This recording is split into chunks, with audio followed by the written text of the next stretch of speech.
श्रीमद् भगवद गीता के अध्याय 11 का सारांश। भगवद गीता का अध्याय 11 अर्जुन के द्वारा प्रकट हुए कृष्ण के विराट रूप के दर्शन को वर्णन करता है। यह अध्याय गीता के महत्वपूर्ण मोमेंट्स में से एक है जो अर्जुन के जीवन में एक महत्वपूर्ण परिवर्तन का कारण बना। यह अध्याय गीता की दिव्यता और परमात्मा के अनंत रूप को प्रकट करता है। अध्याय 11 का आरंभ। अध्याय 11 भगवद गीता का एक बड़ा टर्निंग पॉइंट है जो अर्जुन की आत्मा को जागरूक करता है और उसे धर्म का पालन करने के लिए प्रेरित करता है। इस अध्याय का नाम विश्वरूप दर्शन योग है क्योंकि इसमें श्री कृष्ण अपना दिव्य और विश्वरूप दिखाते हैं। यह अध्याय आध्यात्मिक जागरूकता की ओर एक महत्वपूर्ण कदम है और हमें यह दिखाता है कि भगवान का सर्वव्यापक रूप हमारे सामने है। विश्वरूप दर्शन। अध्याय 11 का आरंभ अर्जुन की आपत्ति के समय होता है। वह युद्ध भूमि पर खड़ा होता है और दोनों सेनाओं के बीच युद्ध की तैयारी कर रहा है। इसके बाद उसकी आंखों के सामने एक विशाल और भयंकर रूप की आवश्यकता होती है जो उसे देखने का अवसर देती है। भगवान का विराट रूप। जब अर्जुन श्री कृष्ण से यह कहता है कि वह चाहता है कि श्री कृष्ण अपना विराट रूप दिखाएं, तो श्री कृष्ण अपना विराट रूप प्रकट करते हैं। इस रूप को देखने के बाद अर्जुन हैरान हो जाता है और वह इस दिव्य दृश्य को देखकर भी अपने आप को विशेष दोषी मानता है। विश्वरूप दर्शन के महत्व। विश्वरूप दर्शन का दृश्य भगवद गीता में एक महत्वपूर्ण क्षण है क्योंकि इसके माध्यम से अर्जुन को भगवान के असीम और अव्यक्त स्वरूप का दर्शन होता है।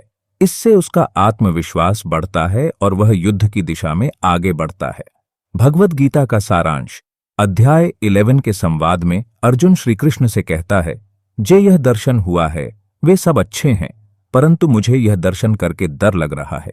फिर उसका दिल भगवान के विराट रूप के दर्शन से डर गया। भगवद गीता का संवाद। श्री कृष्ण अपने दिव्य विराट रूप को दिखाने के बाद अर्जुन को समझाते हैं कि यह रूप उनके लिए ही नहीं है बल्कि यह संपूर्ण ब्रह्मांड का रूप है जिसमें संपूर्ण जीवों का संगठन है। श्री कृष्ण की महत्वपूर्ण संदेश। अध्याय 11 में श्री कृष्ण अर्जुन को समझाते हैं कि जीवन का उद्देश्य भगवान के प्रति भक्ति और सेवा करना है। वे बताते हैं कि भगवान का सिर्फ दिव्य रूप ही नहीं बल्कि हर रूप में उपस्थित होते हैं और जीवन का सारा उद्देश्य भगवान के प्रति पूर्ण समर्पण होना चाहिए। अध्याय 11 का महत्व। अध्याय 11 भगवद गीता का एक महत्वपूर्ण अध्याय है जो हमें दिव्यता की ओर आकर्षित करता है और हमें यह याद दिलाता है कि भगवान हमारे साथ हमेशा हैं। इस अध्याय से हमें यह सीखने को मिलता है कि भगवान की प्रत्येक चीज में उपस्थित है और हमें उसके प्रति भक्ति और समर्पण की दिशा में आगे बढ़ना चाहिए। अध्याय 11 का सारांश। इस अध्याय का सारांश है कि जीवन का असली उद्देश्य भगवान के प्रति भक्ति और सेवा करना है। भगवान का विराट रूप हमें यह दिखाता है कि वे सब कुछ हैं और हमें उनके साथ समर्पण में रहना चाहिए। इससे हमारा आत्मविश्वास बढ़ता है और हम अपने कर्तव्यों को पूरा करने के लिए प्रेरित होते हैं। अध्याय 11 का समापन। अध्याय 11 का समापन अर्जुन के अपने दुखों और संकटों का समाधान करते हुए होता है। वह श्री कृष्ण से भगवान के सर्वव्यापक रूप के प्रति अपना भक्ति और समर्पण व्यक्त करता है और युद्ध की दिशा में आगे बढ़ता है।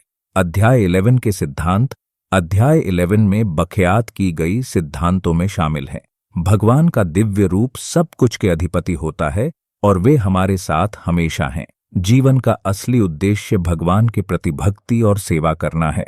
आत्मविश्वास और समर्पण हमारे कर्तव्यों को पूरा करने में मदद करते हैं। इस रूप में अध्याय 11 भगवद गीता का एक महत्वपूर्ण अध्याय है जो हमें अपने जीवन के उद्देश्य की ओर आगाह करता है और हमें भगवान के प्रति भक्ति और समर्पण में लीन होने की महत्वपूर्णता याद दिलाता है। अध्याय 11 के आधार पर जीवन के सुझाव। अध्याय 11 से हम निम्नलिखित सुझाव निकाल सकते हैं। अपने जीवन का अद्भुतता और दिव्यता के साथ मूल्यांकन करें। भगवान के प्रति अपनी भक्ति और समर्पण को बढ़ावा दें। आत्मविश्वास को बढ़ावा दें और अपने कर्तव्यों का पूरा उतारने में सक्षम बने। दूसरों के साथ कर्मयोग का पालन करें और सेवा के माध्यम से सामाजिक सुधार करें।